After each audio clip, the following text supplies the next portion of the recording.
All right, so with Darkmoor, there's going to be plenty of videos on the channel, but in this specific video, we're going to be talking about the dungeon called Zone of Fortune. Now, this is a dungeon that you do towards the beginning of Darkmoor, and people were struggling a little bit on test roam, not understanding certain mechanics, but on top of that, there were some bugs, so it did kind of, mess up people's strategies in certain fights, but it's a very straightforward dungeon, and thought I'd just cover it on the channel. Of course, there'll be plenty of videos on the channel, so be on the lookout for that regarding Darkmoor. But the Zone of Fortune is a very straightforward dungeon. You're going to be fighting 5 different fights. In each of those fights, there will be a different tarot card. And they're all going to be different stats. They're all going to have different health, different schools, and whatnot, and different mechanics. So let's start off with the first one, which is the Emperor. Now, the gimmick with the Emperor is, hey, round 1, it's going to put a bunch of shields on itself. And I believe they're slightly still adjusting stuff. Just remember, this is test round. Things can change and whatnot. But they still probably are adjusting some of these fights. So beware. If some of this that I talk about is slightly adjusted, hey, chill on me, it is test round. But if you are in a team of 4, it's very straightforward. I'm just going to put the strat on screen if you were to do this with the team of 4, which is, hey, if you want to be semi-optimal and you want to save a round, you can use your own shatter instead of the card that's given to you. Beginning of the round, they'll give you a card and you're kind of incentivized to use that card, but you can just use your own shatter. So if you have like a pet or an item card or whatnot that has a shatter on it, specifically infinite removal, you can 2-round this in pretty straightforward. If you have enough pierce, theoretically, if you have the woe cast and whatnot, you could technically 1-round, but it requires crit and stuff, so I really don't suggest it. So instead I just say, hey, just do a 2-round if you want to use the shatter from your own cards. If not, just wait the 3 rounds and you can just use the shatter that is given to you by the Emperor, because this will also remove the protection. Regular shatter doesn't do that, but the shatter that's given to you does that. So if you are doing this with the team, just remember, before you go in and enter this fight, make sure you have myth pips, because the card does require myth pips. So whoever's in slot 1 or whatnot, make sure you have myth pips already set before you join the fight. If not, you're gonna have to wait another round. Unless you plan on using your own shatter, then go for it. So you can do the Scald Incendiate strategy, or you can do it with the team and just, Blaze Deck, Button Feint, whatnot, and use a cat or a moot, or whoever your hitter is. Now, if you are soloing this, which I did record footage of me soloing this, you will have to be a little bit patient and set up your hit before using Shatter, because the Emperor does have shields in his deck, I believe.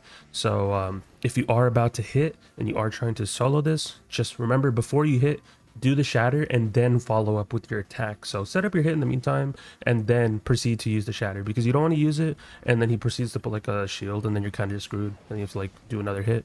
So what I would just recommend is set up your hit first if you're soloing, and then after that proceed with the shatter and then follow up with your hit. Very straightforward of a fight. He does have 14k, but nothing crazy beyond that.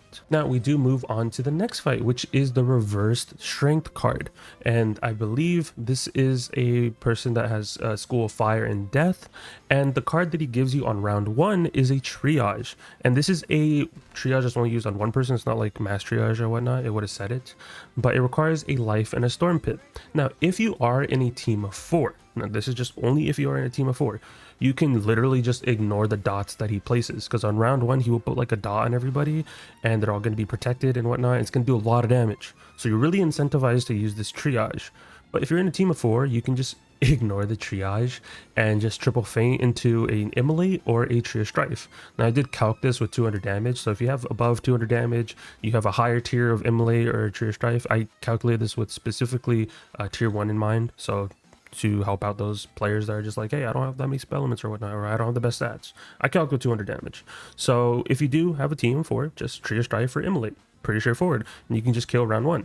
Now if you do not have a team of 4 and you are a team of 3, you probably will need to use Willcast X, Willcast Curse, and just hit with whatever you can round 1. If not, if you're just soloing or if you're in a team of 2, at that point I do recommend using the triage that he gives you, because if not, those dots will kill you. So if you are trying to do solo, recommend setting your deck to either life or storm pips, and then before you pick your card, switch to the other school pips. So if before I went into the fight, let's say I went on my deck and I selected storm pips, go into the fight, you'll gain your storm pip round 1, and then make sure before you click your card, change it to a life pip, so then you can gain a life pip next round, and then you can cast triage on yourself. It's really needed if you are doing this solo, which I do have footage of course.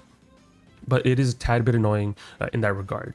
Other than that, it's a pretty straightforward fight. He does also have like Ares in his deck, so be wary, he will put more dots on you. So if you want to, you can wait one extra round on the off chance he does put more dots on you, because this will clear every dot on you. So if he proceeds to waste his pips and put more dots on you, you can use that triage to your advantage and remove all of them at the same time.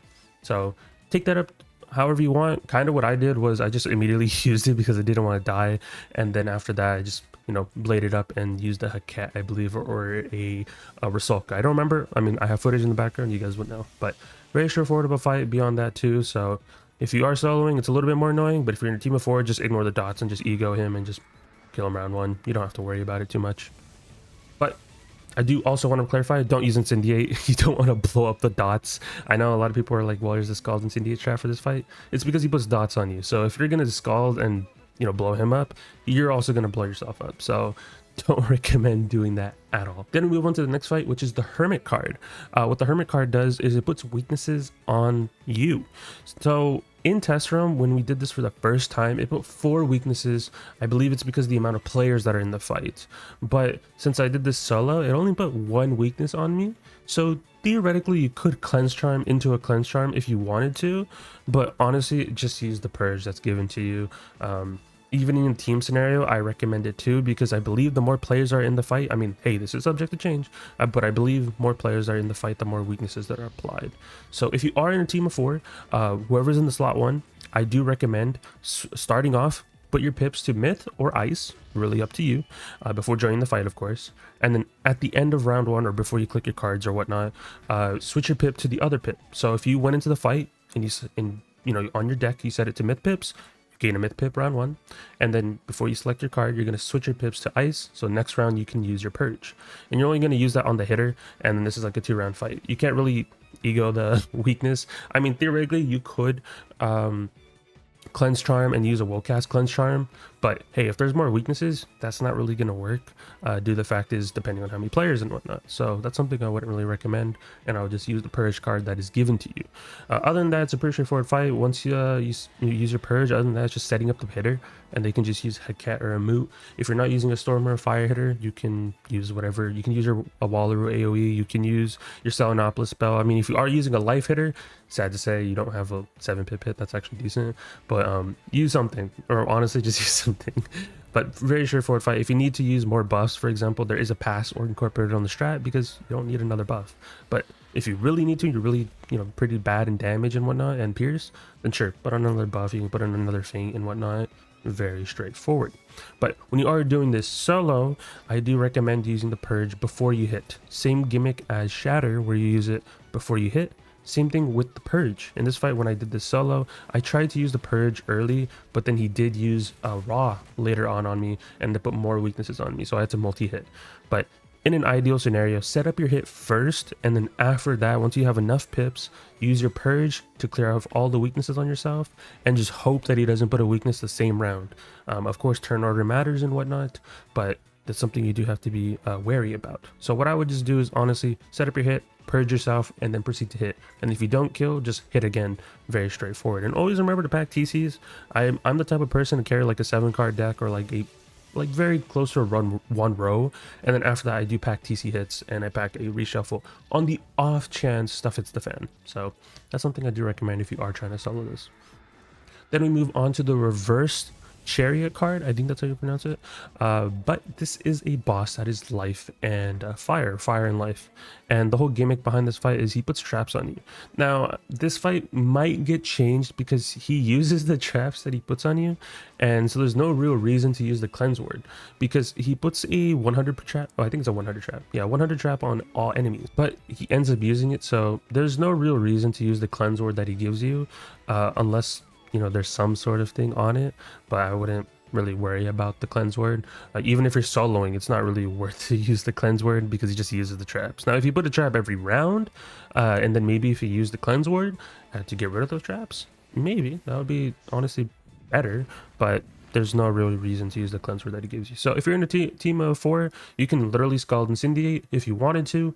If not, if you're in a team of 2, just feint stack into a Trio Strife or Immolate, and if that doesn't kill, just backup hit Tempest, Napta, whatnot, because he is fire, so there's a chance that you don't kill. So hey, you can use Napta as a backup hit, and of course people can carry backup hits too. This one isn't as in-depth as the other two, what I would say. So very straightforward to fight, and if you're soloing, honestly, just blade up quickly as you can, or even trap stack, because traps are, if you do potent them, they are 50%, while blade is 45%. So you could argue to use your own school traps to set up a hit, and then after that, just go into another hit. But just remember, he is life and fire, so there is a chance that he does have trap counters, so be wary about that, but didn't really see any of that on test run, so stuff can still change though.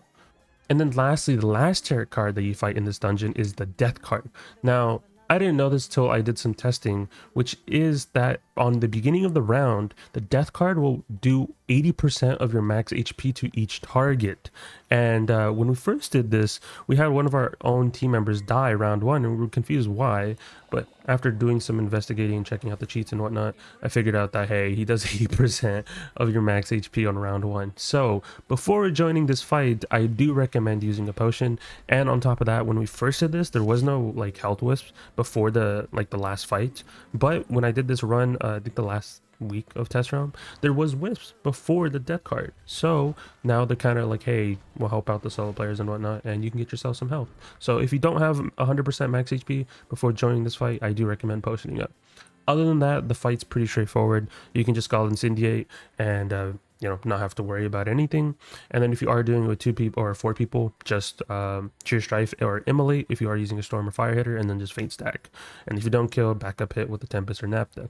Now, if you are doing this solo, which I did attempt, what I would recommend is actually using the Healing Current card that they give you. Now, round one, I do recommend using like a brace or something, or even just putting a shield on yourself and try to quickly get enough school pips to get this Healing Current off. Because what happens is if you try to heal on your own with your own cards and whatnot, the Death card does really try to put a lot of infections on you, different types. So if you use the Healing Current card that it gives you, it ignores debuffs. So it would ignore the fact that you have infections on you and whatnot. So quickly try to set that up and be a little bit defensive, and then after you set that up, you can go on the offense, and you can set up some traps and whatnot and go for a pretty strong hit. You can feint stack, you can trap stack, whatnot. Just be wary about feints when you are trying to solo. Of course, if you have a lot of health and whatnot, you don't have to worry about it, but hey, there's still some issues when it comes to like, hey, if you're not properly fighting against the boss correctly, you could die. So just be wary about that and you'll be good solo. But solo players, I do recommend be a little bit more defensive at first, and then get the school pips that you need for the Healing Current. So before entering the fight, have a fire pip, life pip, or storm pip, and then each round change your school pip accordingly in the bottom of your screen, and then you can get that Healing Current off, and then you're good to go. And that's really it for this dungeon. Pretty straightforward dungeon, but I thought I would make a video on it just because I can see some players not understanding certain mechanics in this fight, but it's a very straightforward fight once you do it a couple times and you understand it. So there's that.